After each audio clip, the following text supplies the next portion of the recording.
ఇప్పటికి కూడా నేను చాలా పర్టికులర్గా ఉంటాను. ఎందుకంటే ఇద్దరు పిల్లల్ని నేనే చూసుకోవాలి. నాకు ఏదైనా చిన్నగా కాస్త హెల్త్ ఇష్యూ వచ్చినా పిల్లలు ఇద్దరు డిస్టర్బ్ అవుతారు, మొత్తం కంప్లీట్గా రొటీన్ మొత్తం మారిపోతుంది. కాబట్టి వీలైనంత వరకు కాస్త మైండ్ఫుల్గా నాకంటూ నేను టైం ఇచ్చుకుంటూ ప్రశాంతంగా ఉండడానికి ట్రై చేస్తాను. ఎక్కువ స్ట్రెస్ ఉందనుకోండి లేనిపోని తలనొప్పులు వచ్చేస్తాయి.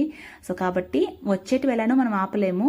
సో మనకి ఎంత వీలైతే అంత ప్రశాంతంగా కాస్త మైండ్ఫుల్గా తినడం, మనకంటూ కొంచెం టైం తీసుకుంటే, ఎస్పెషల్లీ న్యూ మామ్స్ పిల్లల్ని ఎంత కేరింగ్గా చూసుకుంటామో మనల్ని కూడా మనం అంతే కేరింగ్గా చూసుకోగలగాలి. అప్పుడే పేరెంటింగ్ కూడా చాలా ఈజీగా ఉంటుంది. సో ఇదంతా నేను ఎందుకు చెప్తున్నాను అంటే, మనం దేన్ని గ్రాంటెడ్గా తీసుకోకూడదు, మనం ప్రతి దానికి థ్యాంక్ఫుల్గా ఉండాలి. సో ఇది నేను ఈ వీడియో ద్వారా చెప్పాలి అనుకున్నది. ఆ రోజు మార్నింగ్ బ్రేక్ఫాస్ట్లోకి టమాటో రైస్ ఆమ్లెట్ అయితే వేసాను చెప్పాను కదా. లంచ్లోకి ఆకుపప్పు ఎగ్స్ అయితే బాయిల్ చేశాను. అండ్ అలానే రిషి స్నాక్స్ బాక్స్లోకి రాగి పిట్ అయితే చేశాను. చాలా హెల్దీ అండ్ టేస్టీగా ఉంటుంది. వీటిలో చూస్తే మీకు అర్థమైపోయి ఉంటుంది. ఏమైనా డౌట్స్ ఉంటే కామెంట్ సెక్షన్లో కామెంట్ చేయండి.